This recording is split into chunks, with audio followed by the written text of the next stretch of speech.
خوراکو ګوره د روټۍ په خوراک هم زموږ په کور کې برکت راځي ښه په شرط د دې چې د آدابو سره وکړو ښه هغه آداب څه دي ګوره نبي علیه الصلاة والسلام فرمایي ابن ماجه کې دي چې یو کس دا غواړي چې زما په کور کې د خیر او برکتونه راشي که نه نو هغه چې کله روټۍ ورته کېږي که نه نو دې نه مخکې دې څه کوي دې نه مخکې دې لاس وینځي یو دا عمل شو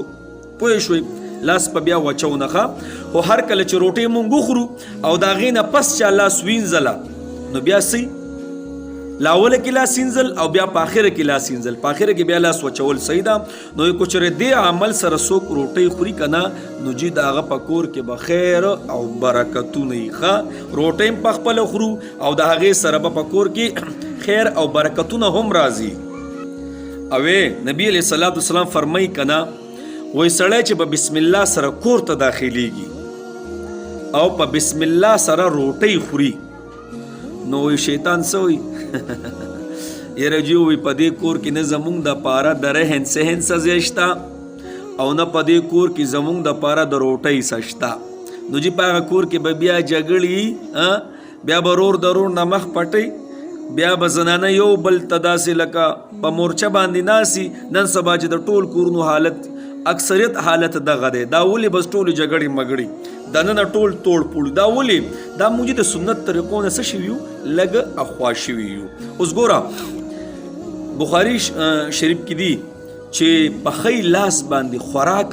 دا سنت دی ښه او ګوره مسلم شریف کې حدیث مبارک دی که نه یو کس نه دی یو کس په ګس لاس باندې خوراک کو په ګس لاس باندې ښه نبی علیه الصلاة والسلام ورته فرمایله چې جنابو خوراک څه وکړه خوراک په ښی لاس کوه په ګس لاس باندې مه کوه ګس لاس خو دا شیطان عمل دی په ګس لاس خو خلک چې کوم مرداري د هغه کوي نو په ښی لاس باندې خوراک وکړه نو هغه کس څه وایي هغه کس داسې په داسې تکبر په اعتبار سره څه وایي یره جي وایي زما ښی لاس کار نه کوي یعنې په ښی لاس زه خوراک نشم کولی نو څه موده پس د هغه لاس څه شو د هغه لاس شل شو شل ښه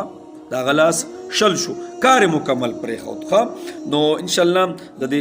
روټۍ باره کې مې ویډیوګانې شروع کړي دي نور هم خیري نیکسټ ویډیو به زما دی چې نبي علیه السلام به چې کله خوراک کو او خوراک په څو ګوتو به کو